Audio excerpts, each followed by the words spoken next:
Assalamualaikum warahmatullahi wabarakatuh.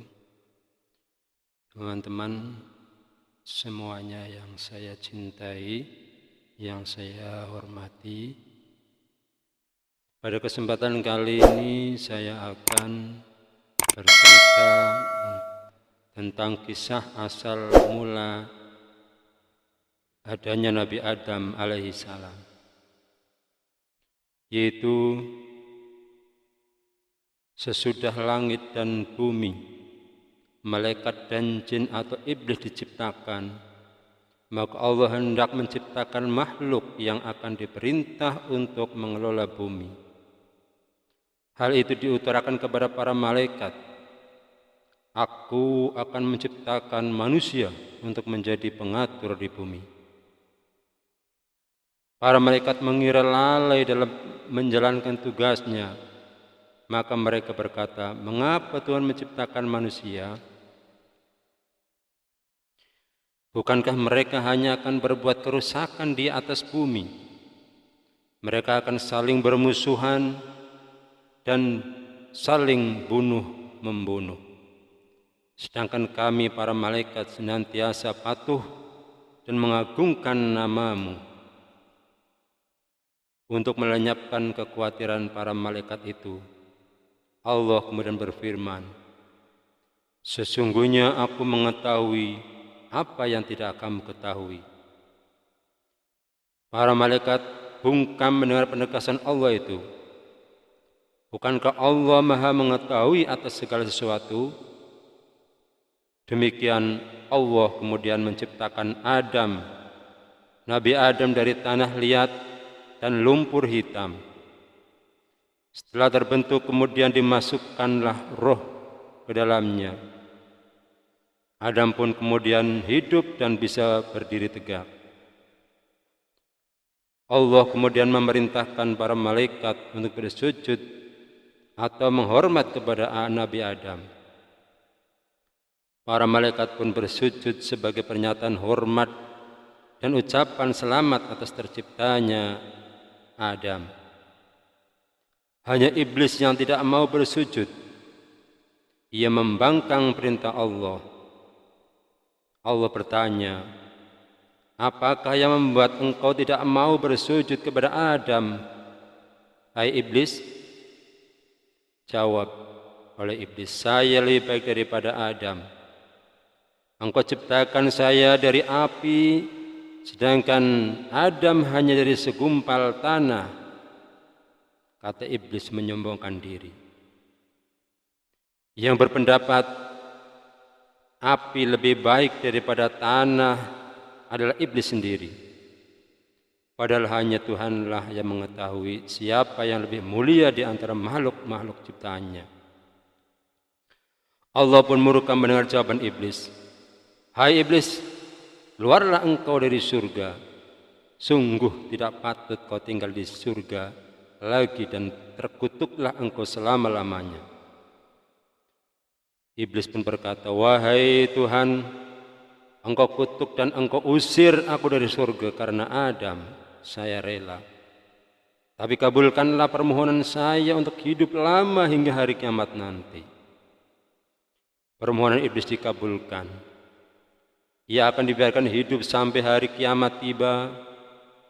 Iblis kemudian bersumpah, "Ya Tuhan, karena engkau telah menghukum saya sebagai yang tersesat, maka saya akan menghalang-halangi Adam dan keturunannya dari jalanmu yang lurus.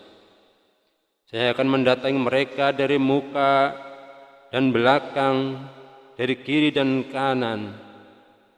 Itulah sumpah iblis. Ia bertekad akan menyesatkan Adam dan keturunannya agar mereka menjauhi perintah Tuhan, membuat kekacauan di muka bumi, saling bermusuhan dan berbunuhan satu sama lain. Allah berfirman, untuk melawan segala tipu daya dan akal busukmu.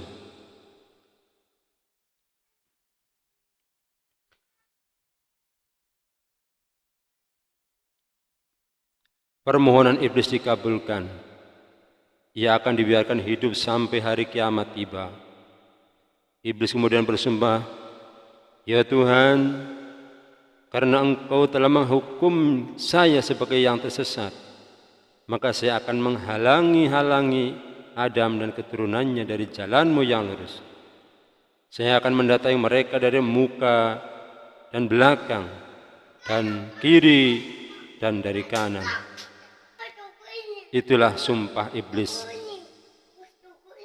Ia bertekad akan menyesatkan Adam dan keturunannya agar mereka menjauhi perintah Tuhan, berbuat kekacauan di muka bumi, saling bermusuhan dan berbunuh-bunuhan satu sama lain.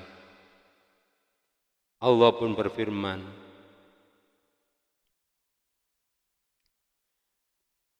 itulah sumpah iblis. Ia bertekad akan menyesatkan Adam dan keturunannya agar mereka menjauhi perintah Tuhan, berbuat kekacauan di muka bumi, saling bermusuhan dan berbunuh-bunuhan satu sama lain. Allah berfirman, untuk melawan segala tipu daya dan akal busukmu, aku beri manusia senjata yang ampuh.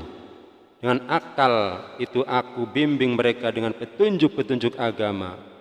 Aku tuntun mereka ke jalan yang benar. Dengan akal itu, manusia akan mampu membedakan mana yang benar dan mana yang salah. Siapa yang tidak menggunakan akalnya tentu dapat kau sesatkan. Mereka yang sesat itu akan mempertanggungjawabkan perbuatannya padaku di hari kemudian. Mendengar firman Allah, iblis semakin benci kepada Adam. Ia pun kemudian mendekati Adam. Diperiksanya seluruh tubuh Adam. Ia ingin mencari titik kelemahan Adam. Akhirnya dapat ditemukan, yaitu nafsu. Nafsu cenderung melakukan perbuatan yang buruk. Bila manusia cenderung menurutkan hawa nafsunya, maka sangat mudah bagi iblis untuk menjerumuskannya. Allah kemudian mengajarkan kepada Adam nama-nama benda yang dilihatnya. Dengan demikian Adam mengetahui nama-nama benda yang ada di muka bumi. Itulah pengetahuan pokok. Allah kemudian mengajarkan kepada Adam nama-nama benda yang dilihatnya. Dengan demikian Adam mengetahui nama benda yang ada di muka bumi. Itulah pengetahuan pokok yang nanti diperlukan untuk mengatur dan memelihara bumi. Kepada para malaikat, Allah ingin membuktikan kemampuan manusia untuk mengatur dan memelihara bumi. Berfirmanlah Allah kepada para malaikat, sebutkanlah kepadaku nama-nama benda itu. Lalu dijawab oleh Adam, Maha suci Engkau ya Allah, tidak ada yang kami ketahui selain apa yang Engkau ajarkan kepada kami. Hanya Engkau lah yang mengetahui segala-galanya, kata para malaikat dengan penuh ta'zim.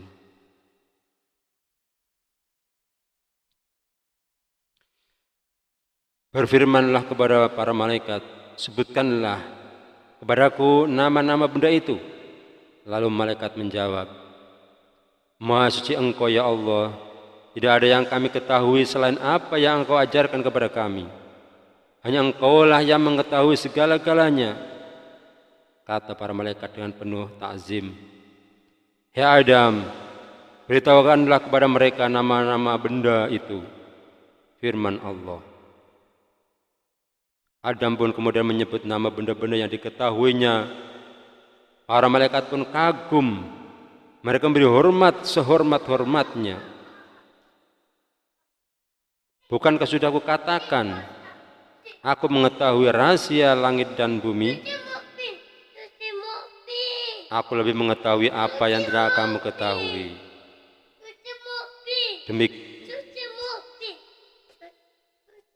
Demikianlah kisah